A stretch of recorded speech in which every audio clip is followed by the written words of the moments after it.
الدنيا والدين والصلاة والسلام على أشرف الأنبياء والمرسلين نبينا وحبيبنا وسيدنا محمد وعلى آله وصحبه أجمعين أما بعد. Yang kami hormati segenap takmir Masjid Al-Ikhlas, yang kami hormati bapak-bapak dan ibu-ibu, segenap hadirin dan hadirat kajian hadis Masjid Al-Ikhlas rahimani wa rahimakumullah. Pertama, kita panjatkan syukur kehadiran Allah Subhanahu wa taala yang mana pada kesempatan malam hari ini di cuaca dan keadaan yang cukup dingin, alhamdulillah atas izin Allah kita bisa berkumpul di masjid yang mulia ini. Mudah-mudahan pertemuan kita pada malam hari ini diberkahi oleh Allah Subhanahu wa taala. Allahumma amin. Salawat dan salam semoga tercurah limpahkan kepada baginda Nabi Agung Muhammad sallallahu alaihi wasallam dan juga kepada keluarga, para sahabat dan mereka yang mengikuti beliau hingga di akhirat.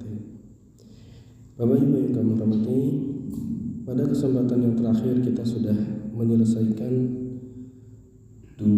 hadis yang kedua, yaitu hadis Jibril, ya. Hadis Jibril yang cukup panjang dan kita sudah selesaikan dalam 2 pertemuan.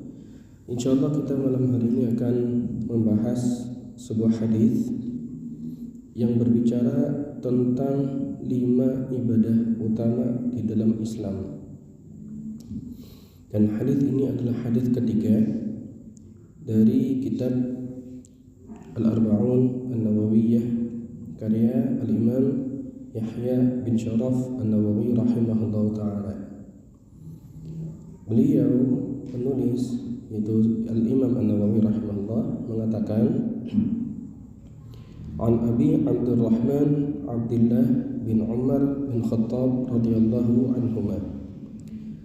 Dari Abu Abdurrahman Abdullah bin Umar bin Khattab, semoga Allah meridai keduanya. Qala, Abdullah bin Umar mengatakan, Sami'tu Rasulullah sallallahu alaihi wasallam yaqulu. Aku pernah mendengar Rasulullah sallallahu alaihi wasallam bersabda, Buniyal Islamu ala khamsin. Islam itu dibangun di atas 5 perkara. Syahadatu an la ilaha illallah. Yang pertama apa? Syahadah atau persaksian bahwa tiada Tuhan yang berhak disembah selain Allah.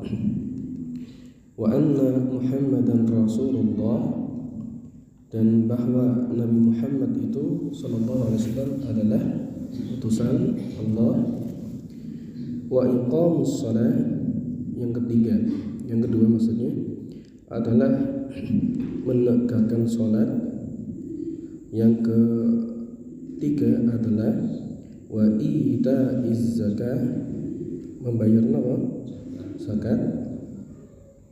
Wa hajjil baiti, yaitu haji ke Baitullah. Wa shaumi Ramadan, puasa di bulan Ramadan. 5 hal ini sering kita kenal dengan apa Bapak Ibu? Dengan rukun Islam. Rawahul Bukhari wa Muslim. Hadis ini diriwayatkan oleh Al-Imam Bukhari dan Imam Muslim rahimahullah ta'ala. Baik. Seperti biasa kami ambilkan pelajaran dari kitab Ad-Durrah Rusaniyah bi Fawaidil Arba'in An-Nawawiyah. Dan di dalam hadis ini disebutkan ada 3 faedah, 3 pelajaran penting yang bisa kita ambil. Yang pertama, beliau penulis atau musyarah menyebutkan biografi, ya, siapa sebetulnya Abdurrahman bin Umar bin Khattab. Abdullah bin Umar bin Khattab, ya, Abdullah bin Umar bin Khattab. Kenal Umar bin Khattab nama buatan Bapak Ibu? Kenal bukan? Abdullah Umar bin Khattab kenal? Tahu? hukum boten tahu lagi karena ada 4 sahabat ya yang jadi Khulafaur Rasyidin, yaitu Abu Bakar, terus Umar bin Khattab, terus Utsman bin Affan, terus Ali bin Abi Thalib radhiyallahu anhum. Kalau Abdullah bin Umar bin Khattab siapa? Abdullah bin Umar bin Khattab ini sinten? Anaknya Umar, ada binnya kan Abdullah, ya Abdullah bin Umar bin Khattab. Jadi yang berbicara atau membawakan hadis ini adalah putranya Umar bin Khattab radhiyallahu anhu. Siapa beliau? Siapa Abdullah bin Umar? Kata Ibnu Mulakin, ya seorang pakar hadis, beliau mengatakan wa kana faqihan, 'aliman, zahidan, wara'an. Abdullah bin Umar ini sosoknya adalah ahli fikih atau faqihan, ahli fikih di kalangan para sahabat. Beliau juga 'aliman, ya, punya ilmu dibandingkan dengan sahabat yang lain. Zahidan, beliau termasuk sahabat yang zuhud, ya. Wara'an, juga seorang ahli wara', ya, hati-hati akan halal dan haram. Ahadul a'lam, ya. Beliau salah satu pakar ilmu di kalangan para sahabat. Abdullah bin Umar bin Khattab ini pernah dipuji oleh Kanjeng Nabi Muhammad sallallahu alaihi wasallam. Beliau pernah disifati dengan as-shalah, ya, orang soleh. Ya, kesolehannya sudah dipuji oleh siapa? Oleh Kanjeng Nabi Muhammad sallallahu alaihi wasallam. Bukan oleh sesama temannya atau keluarganya. Nek ramane sing muji ya biasa nggih. Ini sudah biasa. Tapi yang memuji ini Kanjeng Nabi sallallahu alaihi wasallam. Ya. Abdullah bin Umar pernah dipuji dengan kesolehan seandainya beliau itu bisa menjaga sholat malam, ya. Dan beliau radhiyallahu anhu setelah mendapatkan pujian, ya, setelah mendapatkan pujian akan kesolehannya, ya, di antara redaksinya, ya, setahu kami, wallahu a'lam, beliau naik mimbar menyampaikan kepada para sahabat, jangan jadi seperti fulan. Fulannya ini dimubhamkan, enggak tahu siapa. Jangan jadi seperti fulan yang dia sudah sholat malam tiap hari, tapi akhirnya apa? Meninggalkan sholat malam. Nah, beliau setelah itu selalu menjaga sholat malam. Dan kalau tidur itu tidurnya hanya sebentar. Ya. Dari sosok Abdullah bin Umar bin Khattab radhiyallahu anhu, beliau juga seorang sahabat yang kuat dalam menjaga sunnah Nabi Shallallahu Alaihi Wasallam. Ya. Dan hadis-hadis beliau Abdullah bin Umar itu dicatat oleh Imam Bukhari dan Muslim. Ya, ada 168 hadis yang sama-sama dicatat oleh Imam Bukhari dan Muslim, dan ada 81 hadis yang dicatat oleh Imam Bukhari tapi tidak dicatat oleh Imam Muslim, dan ada 31 hadis dari beliau yang dicatat oleh Imam Muslim tapi tidak tercatat oleh Imam Bukhari, ya. Dan total semua hadisnya ada sekitar 1630 hadis. Dan beliau radhiyallahu anhu itu meninggal pada tahun 73 Hijriah. Jadi abad berapa Bapak Ibu? Abad yang pertama, abad pertama Hijriah. Radhiyallahu anhu, semoga Allah taala meridhai beliau. Allahumma amin. Baik. Sebetulnya ada hadis yang faedah yang kedua, tapi kita skip Bapak Ibu. Karena faedah yang kedua ini berbicara tentang urutan. Urutan apa? Urutan hadisnya, ya, urutan lafadznya.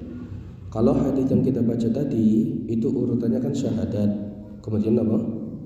Salat, zakat, haji, baru puasa.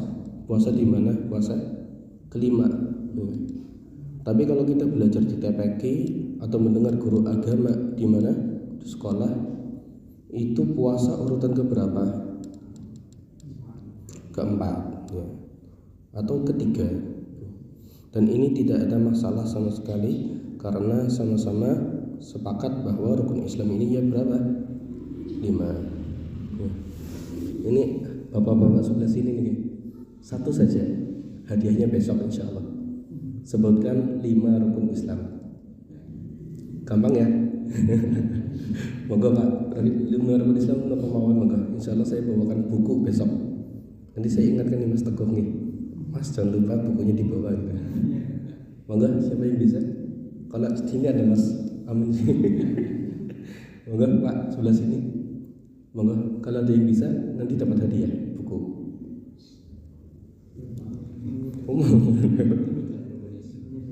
Menyebutkan rukun Islam satu gitu loh.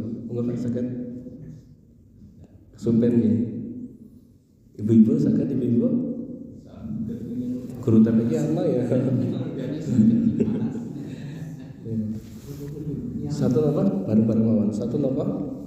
Syahadat. 2 sholat. 3 zakat. 4 puasa. 5 haji. Alhamdulillah. Dan 5 rukun Islam ini adalah disebutkan sebagai binaul Islam, ya, yaitu da'aim, tiang dasar, ya, dan qawaidul Islam, yaitu qawaid itu kalau dalam bahasa Arab itu qawaid itu pondasi, ya, pondasinya agama Islam, yang mana Islam itu tidak bisa tegak, nggak bisa berdiri kalau 5 rukun Islam ini tidak dijaga, ya. Berarti 5 rukun Islam ini adalah rukun apa? Pondasi agama Islam, ya, pondasi agama Islam. Yang pertama syahadat, ya. Yang kedua sholat, 3 zakat, 4 puasa, 5 haji.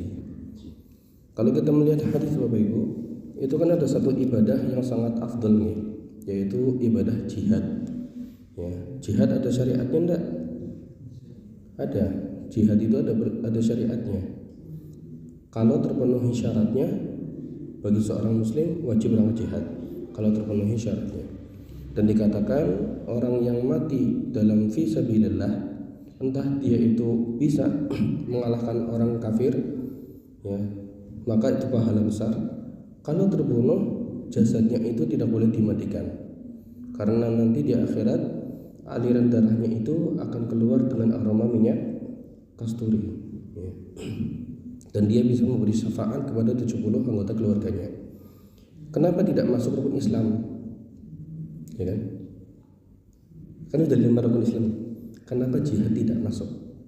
Alasannya karena jihad itu hanya berlaku pada satu masa tok, ya, pada masa-masa tertentu. Sementara rukun Islam yang 5 ini itu selalu berlaku pada setiap saat. Asal syaratnya apa? Dalam tanda kurung asal mampu, ya.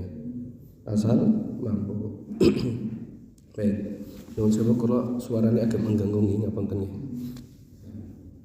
Baik, kita lanjut. Kita bahas rukun Islam satu persatunya. Tapi materi kita ini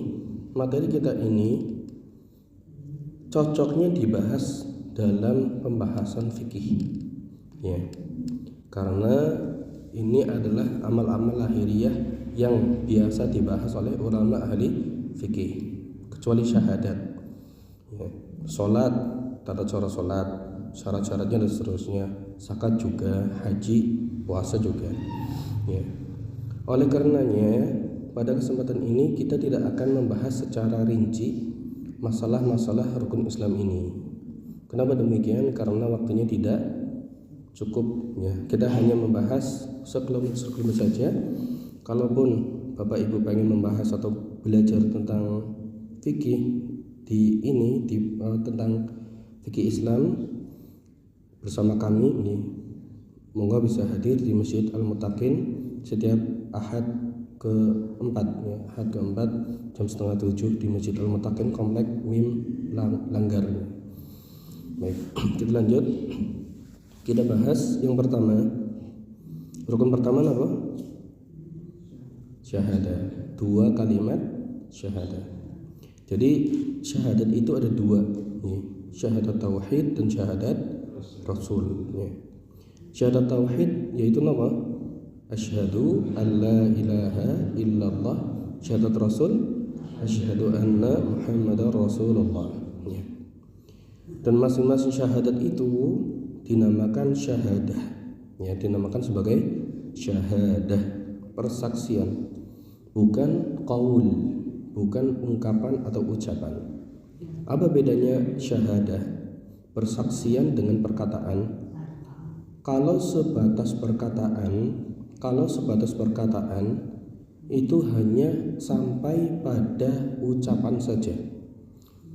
Tapi kalau kata-kata yang kita gunakan adalah apa? Persaksian atau sumpah, itu memiliki konsekuensi, memiliki bukti yang harus dibuktikan. Ya, makanya ungkapannya adalah asyhadu, bukan aqulu. Baik, kita bahas syahadah tauhid dulu. Syahadah tauhid atau syahadah an la ilaha illallah maknanya adalah bersaksi bahwa tidak ada yang boleh disembah di alam semesta kecuali hanya Allah Subhanahu wa taala. Kemudian diikuti dengan bukti lahiriah. Ya, sujud hanya kepada Allah, zakat hanya untuk Allah, termasuk ibadah batin, tawakal, khauf, raja, mahabbatul ibadah dan seterusnya. Ya, termasuk juga lisan. Ya, lisan itu kan doa. Doa juga hanya untuk Allah. Ya. Baik, ini makna daripada apa? Asyhadu an la ilaha illallah. Kemudian syahadatul Rasul, syahadah Muhammad Rasulullah SAW adalah bermakna manakala seseorang sudah bersumpah bahwasanya Nabi Muhammad SAW adalah Rasulullah, utusannya Allah, maka konsekuensinya yang pertama harus taat pada Nabi, mengikuti perintahnya Kanjeng Nabi SAW. Yang kedua, tidak hanya taat. Yang kedua, seorang yang sudah bersyahadat juga harus membenarkan, mempercayai, meyakini apa yang sudah Rasulullah SAW sebutkan. Tasdiquhu fima akhbara, ya, membenarkan apa yang disampaikan oleh Kanjeng Nabi Muhammad SAW. Ya, contoh, nek bapak ibu sek ngombe kok ijik-ijik ana laler nemplok nang pundi wedang tekapakna biasane buang dibuang kan sing anyar ngaten nggih. Tapi Rasulullah mengatakan enggak. Rasulullah mengatakan kalau dihinggapi talat cemplung nasisan, ya tilem nasisan, dibuang terus diombe. Kalau kita kan jorok nih, jorok. Nah, berarti kalau masih mikir-mikir tentang perkataan Nabi, belum syahadat Muhammadnya belum benar. Ya, oke. Itu baru satu hadis. Masih banyak hadis yang lain yang membicarakan tentang perkara-perkara yang hampir tidak kita setujui, tapi harus kita yakini. Yang ketiga, kalau seseorang sudah bersyahadat Rasul, dia wajib menjauhi apa yang dilarang oleh Nabi Muhammad SAW. Dan yang keempat, dia wajib beribadah dengan ibadahnya Nabi Muhammad SAW. Ya, baik, ini syahadat Muhammad Rasulullah. Sudah cukup ya. Kemudian rukun Islam kedua ini kan apa Bapak Ibu?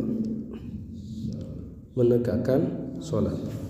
Di dalam hadis ini yang disebutkan itu iqam, ya, mendirikan, bukan fi'lun, ya, bukan fi'lus sholati, ya, tidak lafaz yang digunakan itu bukan melaksanakan, ya, tapi iqam atau mendirikan. Kenapa demikian? Karena orang melakukan sholat itu gampang.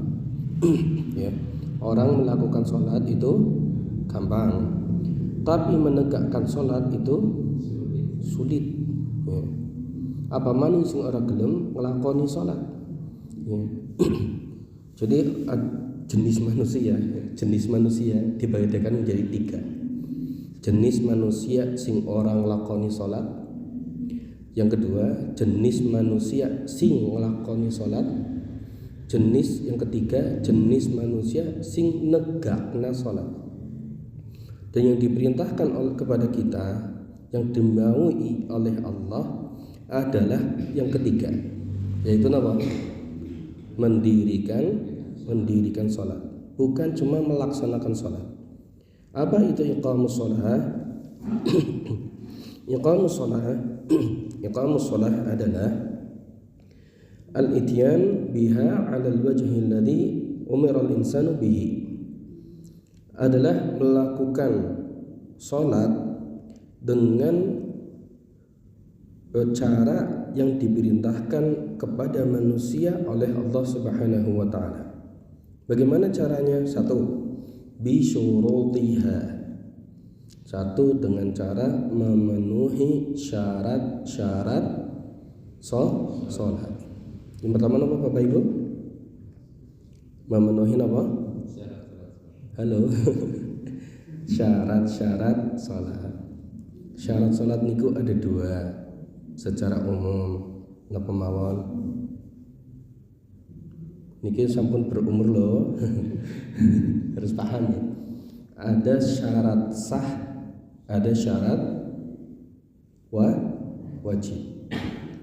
Syarat wajib apa saja? Salah biar Bapak monggo sebutkan. Yang 1 berakal, 2 baligh, 3 muslim. Sebetulnya yang ketiga ini muslim ini dalam pembahasan fikih itu para ulama berbeda pendapat. Bahkan sampai ada yang mengatakan orang non muslim itu masih disyariatkan untuk sholat, meskipun kalau sholat tidak diterima. Ya, baik itu syarat sah dan syarat wajib sholat. Syarat sah sholat apa saja? Syarat sah sholat wajib. 1. Suci anggota badan, suci tempat sholat, suci pakaian. Yang kedua, tahu masuk waktu sholat. Aja kita sholat apa ya? Sholat duhur tapi kita tidak bisa. Yang ketiga, tahu arah kiblat. Yang keempat, berdiri jika mampu. Orang bisa ngadeg, duduk. Nggak bisa duduk, berbaring. Orang bisa berbaring, disolati. Itu syarat sah sholatnya menurut Pak Orang juga. Itu syarat-syaratnya. Yang kedua, memenuhi rukun-rukunnya. Dan yang ketiga, memenuhi wajibatnya. Jadi dalam sholat itu ada rukun, ada wajibat. Ada rukun sholat, ada wajibat sholat. Rukun sholat adalah perkara-perkara yang harus dilakukan dalam sholat supaya sholatnya diterima. Kalau sampai lupa, rukunnya tidak terpenuhi, konsekuensinya dia itu harus sujud sahwi. Dia itu harus mengulangi rukunnya, kemudian ditambahi dengan apa? Sujud sahwi.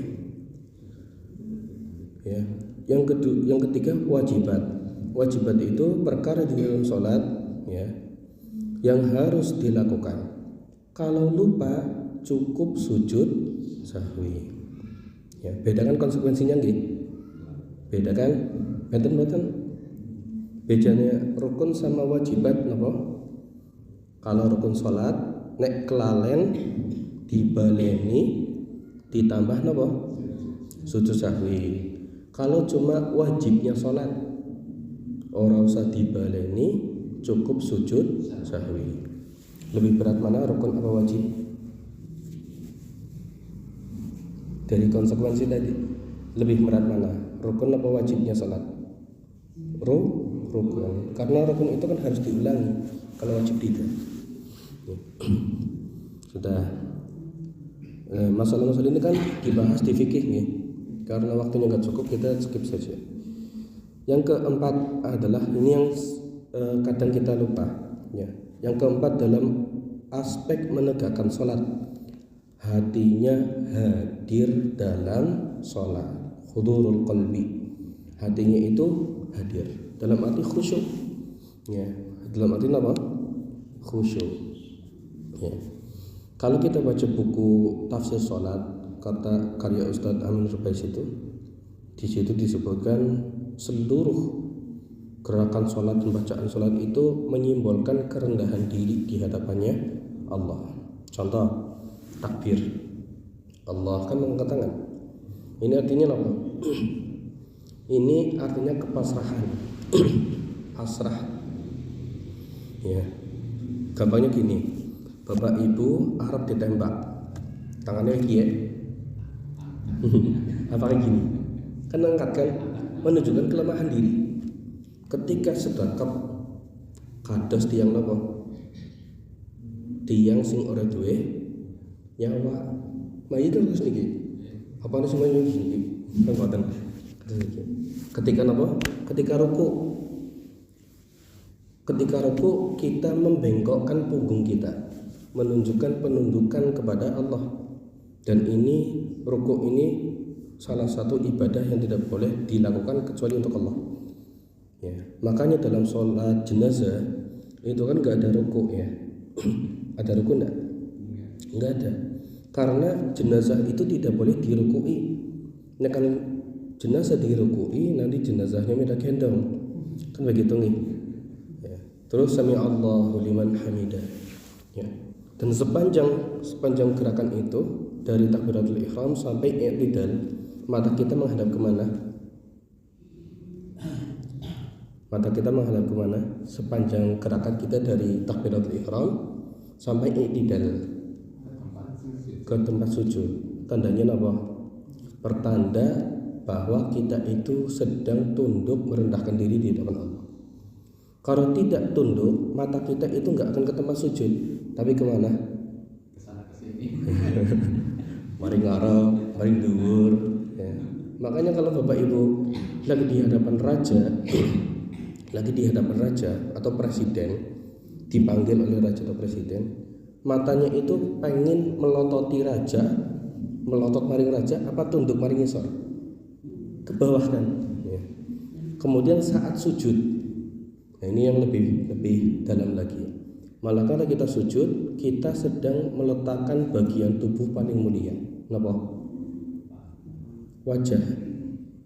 Wajah itu kan bagian sujud yang paling mulia, ya. Tapi kita letakkan sejajar dengan apa? Telapak kaki di bawah tempat keluarnya najis. Dan harusnya manakala kita sholat, kita itu harus jujur sama Allah. Jujur niku apa Bapak Ibu?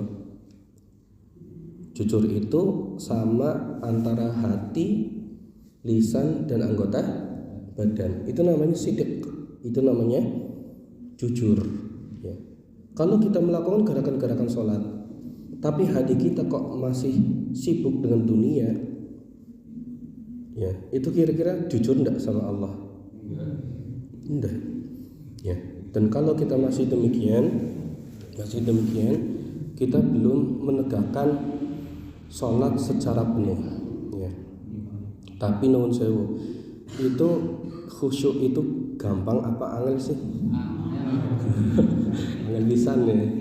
Maka dari sini para ulama membahas apa batasan khusyuk supaya sholat kita diterima.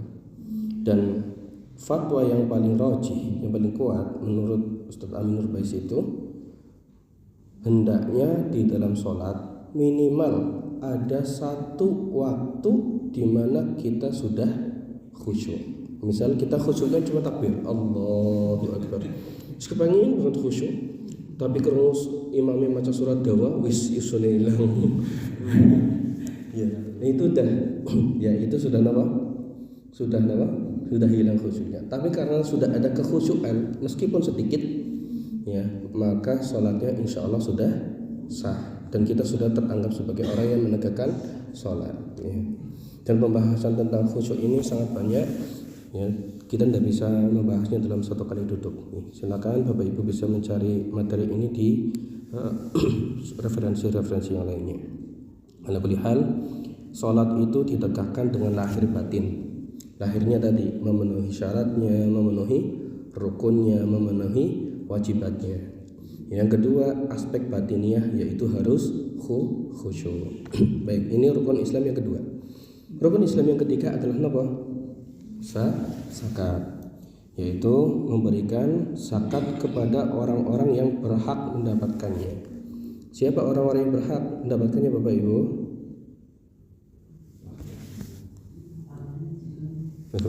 Ya, fakir, miskin 2. Ada 8. Fakir, miskin, amil zakat, terus mu'allaf, kemudian orang yang budak, ya budak muslim, kemudian yang ke-6 gharim. Gharim itu apa? Gharim itu orang yang bangkrut. Seorang muslim duwe usaha, naudzubillah, usahanya bangkrut, gak punya uang untuk makan keluarga, dia berhak mendapatkan zakat. Yang ke-6 orang yang berjihad di jalan Allah. Yang ke-8, yang ke-7 orang yang berjihad di jalan Allah. Yang ke-8 adalah ibnu sabil, yaitu orang yang dalam perjalanan bukan rangka keharaman. Itu 8 orang yang berhak mendapatkan zakat. Dan zakat yang masuk dalam rukun iman, rukun Islam itu bukan hanya zakat fitrah, tapi harta-harta yang disakati juga wajib disakati. Apa saja? Yang pertama, harta karun, ya, harta karun. Yang kedua, harta perkebunan, ya. Yang ketiga, emas dan perak, ya, emas dan perak. Yang keempat, hewan ternak. Yang kelima, termasuk dalam hal ini adalah apa? Barang dagangan. Salah, maaf. Ya, ini 4 ini saja cukup, maaf. Yang pertama tadi apa? Sesuatu yang keluar dari harta perkebunan, ya, harta perkebunan. Ya. Kemudian yang kedua, urud tijarah, ya. Urud at-tijarah, ya. Benda-benda yang dijual belikan, ya. Yang ketiga, emas dan perak. Yang keempat, hewan ternak. Tapi zakat ini kan bukan semata-mata langsung harus disakati. Di sana ada pembahasan syarat-syaratnya. Berapa banyaknya, berapa waktunya, berapa ukurannya, berapa dari sekian harta itu yang harus dikeluarkan, hitungannya bagaimana. Itu semuanya masuk dalam pembahasan fikih, ya. Sekali lagi waktu kita nggak cukup untuk mendetailkan hal tersebut. Baik, ini yang ketiga. Yang keempat adalah sesuai lafaz hadis nih. Yang keempat adalah haji ke Baitullah. Haji apa? Haji beribadah nih. Haji niku bukan apa? Plesir. Benten kali plesiran nih. Haji kali plesiran benten apa mboten? Benten. Kalau benten berarti pas lagi haji perlu foto-foto mboten? Masya Allah. Negara kita itu pernah disinggung oleh ulama Madinah. Ya, beliau itu menyinggung di salah satu kajiannya. Itu orang Indonesia itu kalau pergi ke haji di depan Ka'bah itu selfie. Ini merusak ibadah, ya, merusak ibadah. Haji itu beribadah, ya, ta'abbud lillah, dengan tujuan pergi ke Mekah untuk menunaikan manasik. Untuk menunaikan apa? Manasik. Dengan cara yang khusus di waktu yang khusus. Caranya itu tertentu, waktunya juga tertentu. Ya, ini bedanya di bedanya di umroh napa? Kalau umroh itu caranya sedikit berbeda, karena umroh itu tidak ada mabit di Arafah ya. Tapi kalau haji ada, waktunya juga berbeda. Kalau haji itu di bulan apa? Dzul Hijjah. Tapi kalau umroh itu di luar waktu tersebut. Baik. Dan juga haji ke Baitullah itu memiliki syarat-syarat ya. Syarat-syaratnya antara lain pertama Islam, yang kedua merdeka, tiga berakal, keempat balik, kelima mampu ya. Dan yang keenam ini terkait dengan orang haji yang wanita adanya mahram. Jadi tidak wajib bagi orang wanita yang tidak punya mahram pergi haji. Baik. Tapi untuk kita ini kayaknya gimana ini? Sekarang kan mau ada berita kuota haji Indonesia mau dipotong 50% ya. 50% gimana ini? Sigi mawon itu daftar seniki berapa puluh tahun kemudian baru berangkat. Bapak Ibu nyeleng daftar haji 40 tahun, umur 40 tahun. Kira-kira mangkat hajinya umur pira? Kira-kira mampu apa bro? Masya Allah. Sekarang mampu, tapi nanti kalau sudah berangkat di umur 60-an, di sana kan harus jalan panas-panasan, empet-empetan. Masya Allah. Ya. Mudah-mudahan kita semuanya dimudahkan oleh Allah Subhanahu Wa Taala. Allahumma amin. Baik, yang kelima, rukun Islam yang kelima adalah puasa di bulan Ramadan. Puasa sebagaimana kita tahu yaitu beribadah kepada Allah Ta'ala dengan menahan diri dari pembatal-pembatal puasa, dari waktu fajar sampai terbenamnya matahari ya. Itu 5 rukun Islam dan semuanya kecuali syahadah ya, syahadatul rasul syahadat tauhid dan syahadat rasul itu dibahas secara rinci di dalam pembahasan ilmu fikih ya. Dan ilmu fikih itu hukumnya fardhu ain ya, fardhu ain apabila berkaitan dengan masalah-masalah yang dilakukan oleh setiap diri dari kita ya. Belajar salat hukumnya fardhu ain, belajar wudu hukumnya fardhu ain, belajar tayamum mandi wajib hukumnya fardhu ain.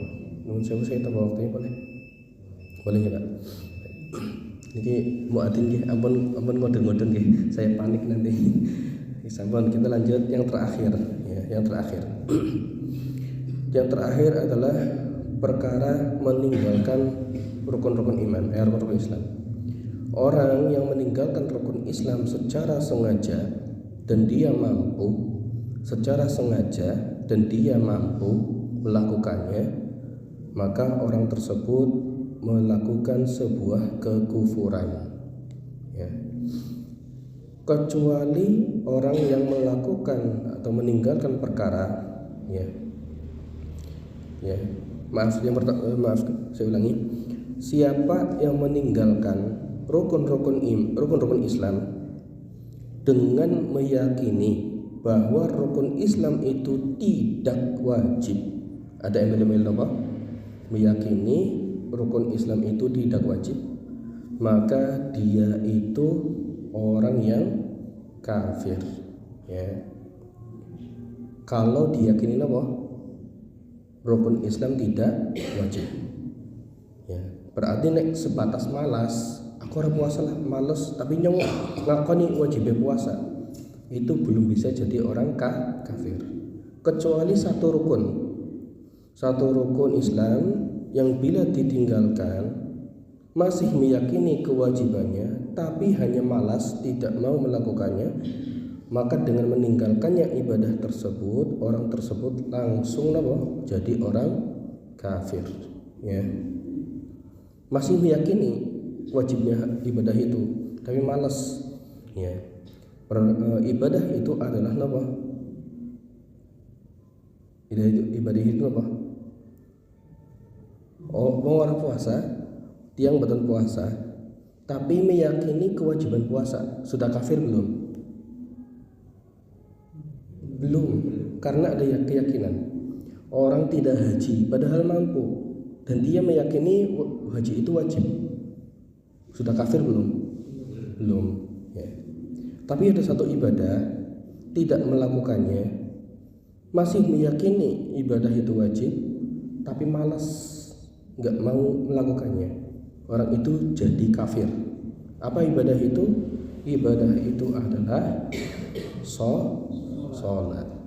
Ya, ibadah tersebut adalah sholat.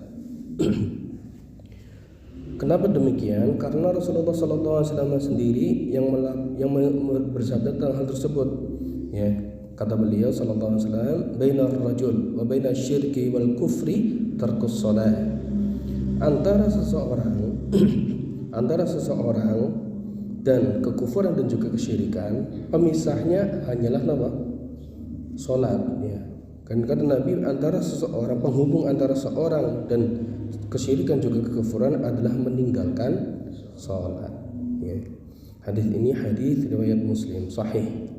Dan ini dikuatkan dengan pernyataan dari Abdullah bin Syaqiq, kata beliau radhiyallahu anhu, ya, kata beliau rahimahullah, kana ashabu Muhammad la yarawna syai'an min al-a'mal tarkuhu kufrun ghairu salati. Para sahabat Nabi Muhammad sallallahu alaihi wasallam tidak melihat satu amal dalam agama Islam yang jika ditinggalkan menjadikan seseorang kufur selain apa? Salat.